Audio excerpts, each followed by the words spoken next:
ধরমশালার পাহাড়ে একটি রোমহর্ষক ক্রিকেট ম্যাচে সাক্ষী থাকল আইপিএল 2026। আইপিএল এর 55তম ম্যাচে পাঞ্জাব কিংসের দেওয়া বিশাল 211 রানের টার্গেট তাড়া করতে নেমে অবিশ্বাস্য জয় ছিনিয়ে নিল দিল্লি ক্যাপিটালস। ধরমশালার এই স্টেডিয়ামে এর থেকে বেশি রান চেস এর আগে হয়নি। প্রথমে ব্যাটিং করে প্রিয়াঙ্ক সারিয়ার 56 আর অধিনায়ক শ্রেয়াস আইয়ারের অপরাজিত 59 রান এবং কুপার কনৌলির 38 রানে ভর করে 210 রান তোলে পাঞ্জাব কিংস। পাঞ্জাব কিংসের ইনিংসে মিচেল স্টার্কের প্রথম ওভারেই আসে 22 রান। 211 রানের লক্ষ্যে ব্যাট করতে নেমে দিল্লি ক্যাপিটালসের শুরুটা ছিল ভয়াবহ।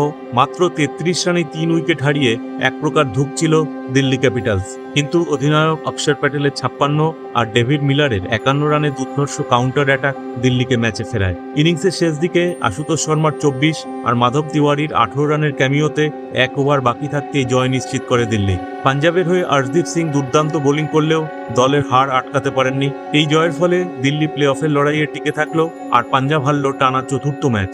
এবারে আইপিএল এর 55তম ম্যাচের শেষে আইপিএল এর পয়েন্টস টেবিলটি দেখে নেওয়া যাক। 11টি ম্যাচে 7টিতে জিতে 4টিতে হেরে 14 পয়েন্টস পেয়ে প্রথম স্থানে আছে রয়্যাল চ্যালেঞ্জার্স বেঙ্গালুরু। 11টি ম্যাচে 7টিতে জিতে 4টিতে হেরে 14 পয়েন্টস পেয়ে দ্বিতীয় স্থানে আছে সানরাইজার্স হায়দ্রাবাদ। 11টি ম্যাচে 7টিতে জিতে 4টিতে হেরে 14 পয়েন্টস পেয়ে তৃতীয় স্থানে আছে Gujarat Titans. Royal Challengers Bengaluru, Sunrisers Hyderabad এবং গুজরাট টাইটান্সের পয়েন্টস সমান থাকলেও নেট রান রেটে তারতম্যের কারণে পয়েন্টস টেবিলে দলগুলির স্থান নির্ধারিত হয়েছে। 11টি ম্যাচে 6টিতে জিতে 4টিতে হেরে 13 পয়েন্টস পেয়ে চতুর্থ স্থানে আছে পাঞ্জাব কিংস। 11টি ম্যাচে 6টিতে জিতে 5টিতে হেরে 12 পয়েন্টস পেয়ে পঞ্চম স্থানে আছে চেন্নাই সুপার কিংস। 11টি ম্যাচে 6টিতে জিতে 5টিতে হেরে 12 পয়েন্টস পেয়ে ষষ্ঠ স্থানে আছে রাজস্থান রয়্যালস। 12 ম্যাচে 5টিতে জিতে 7টিতে হেরে 10 পয়েন্টস পেয়ে সপ্তম স্থানে আছে দিল্লি ক্যাপিটালস। 10 ম্যাচে 4টিতে জিতে 5টিতে হেরে 9 পয়েন্টস পেয়ে অষ্টম স্থানে আছে কলকাতা নাইট রাইডার্স।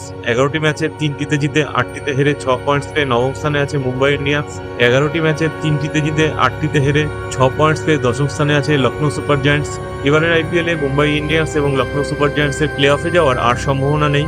এই স্ক্রিনটিতে আইপিএল এর 55তম ম্যাচ অর্থাৎ পাঞ্জাব কিংস এবং দিল্লি ক্যাপিটালসের মধ্যে ম্যাচটির সংক্ষিপ্ত স্কোরবোর্ড ডিসপ্লে করেছি।